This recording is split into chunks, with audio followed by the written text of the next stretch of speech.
He's still here, folks. He's still here. Eberflus, Shane Waldron, Chris Morgan, heck, even Ryan Poles. Like, the Chicago Bears continue to be cowards like they have been pretty much their entire history. They refuse to fire a head coach midseason.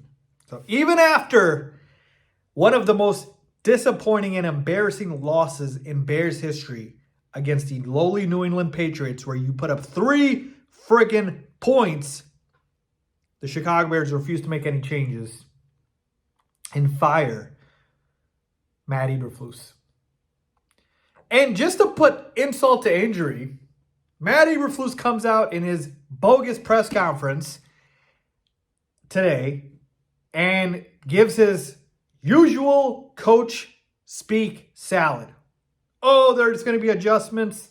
There's going to be changes being made. I'm not going to disclose those right now. I'm not at that point in the process.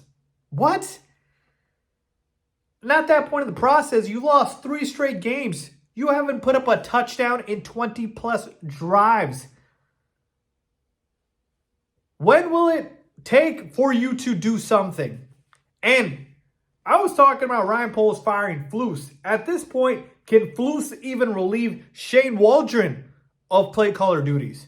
Because he's not even doing that. And he is being the biggest coward with it, too. Because if he had the you-know-what to back Shane Waldron, he would have said, no, Shane Waldron is my guy and he's the OC. You can at least respect him even a little tiny bit more.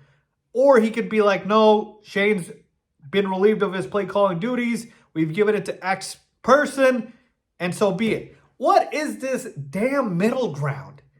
This awful, oh, we're looking into it. Oh, we'll see. Yeah. Oh, my God. I want to literally hit myself over the head with a pan.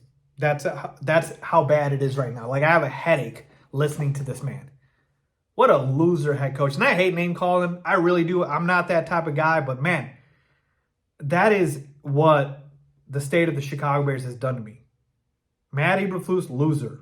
Shane Waldron, loser. Ryan Poles at this point, loser. Sorry, these guys cannot do their jobs right. And I'm not going to be a hypocrite. If I was this incompetent at my job, I promise you I would ask to be fired. I really would. If I was that incompetent at my job. Because the people deserve better. And I'm just not doing it. And I can recognize that. Now, I don't expect Eberflus to fire himself. But my point being is, holy cow, what is it going to take, man? What is it going to take? It's the same loop over and over again with these guys. Is Chicago sports just, where people, teams, talent goes to die? Like, is that just what it is? What happened to Shane Waldron, who made Geno Smith the most improved player, revitalized his career, comes to Chicago, completely forgets how to call plays. Ryan Poles comes over from Kansas City. We think he's this great GM. Can't develop an offensive line. Made a ton of mistakes. Matt Eberflus, there's no hope there at all. He should have been fired. But my point being is, like, oh my God. Whoever has the Bears voodoo doll, please just stop. We're tired. We're so tired of this. It's honestly, it's sad at this point. It really is, man. I know nothing is going to change with this dysfunctional team. Yet we still continue to hold out hope, so that's the frustrating part. And I'm not saying that firing Flus would probably do anything right now for the season, but, like, make a damn statement at least. That's what it would do, because you're not going to find your next head coach middle of the season. But my God, can you make a statement saying that we will not tolerate incompetence in Chicago?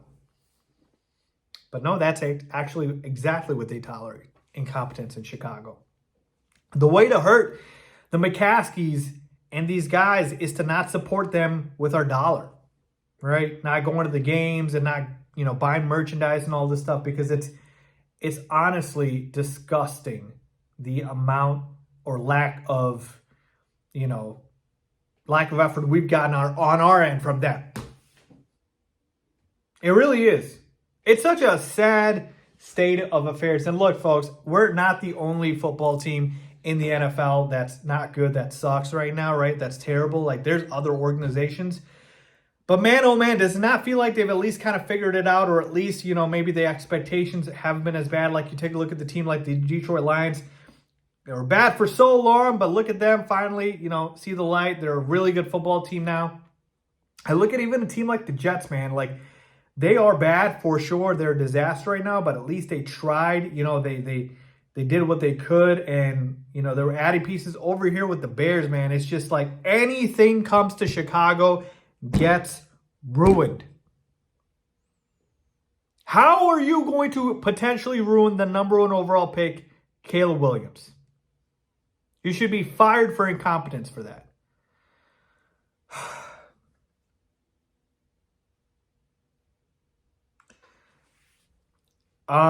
At this point, it's just a waiting game, honestly, with regards to Flus and Waldron and the coaching staff. It's complete garbage. Why should Matt Eberflus even get to pick the next play caller? Why should Ryan Poles even get to pick the next head coach? A lot of questions here. A lot of questions, not a lot of answers. I just sometimes think, man, I'm like, do these guys just think this is some sort of a joke? Like, do they just go, when they're not in front of the media or the fans, and they're just like, I'm getting paid millions of dollars for this. Who gives a what these people think? I don't care if we continue to suck. Like, I put my, blood, sweat, and tears into this if I was the GM, if I was the coach. Like, that's what we're missing, man. Like, that passion. Like, smart, sophisticated guys that can come in here and have that passion. That's the difference between Flus and a guy like Dan Campbell. Dan Campbell has that passion, man. He'll run through a brick wall for you, and his players will do the same for him. I'm not running through Jack for Matt Eberflus, folks. I'm running the opposite direction, away from him. That's how much of a loser head coach he is. So done with this right now, man. Don't expect any changes with regards to Flus being fired. Honestly, don't even expect potentially Shane Waldron to get replaced, which would be insane. But I'm just speechless at this point. I wish I could give you guys the answers, but I'm just as frustrated to you. So I'm venting. So hopefully the venting part is entertaining for you guys, because that's the only thing we can do at this point. It's the only thing. Instead of getting ready for the Packers, the season would have been, season would have been something to look forward to when we're, about to go 5-2. If we just can defend a Hail Mary right, beat the Commanders, and then you had 2 winnable games after that with the Cardinals and the Patriots, and you could have been 7-2, who knows, right? Going into your division rival Green Bay Packers with all the momentum, all the confidence, and nope. Can't score a touchdown since that happened.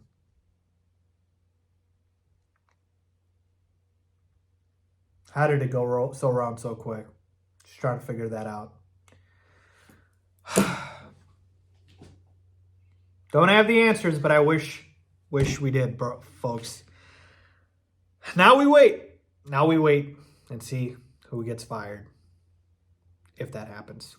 Let me know what you guys think. Leave a comment down below with your thoughts, as always. Thanks for watching.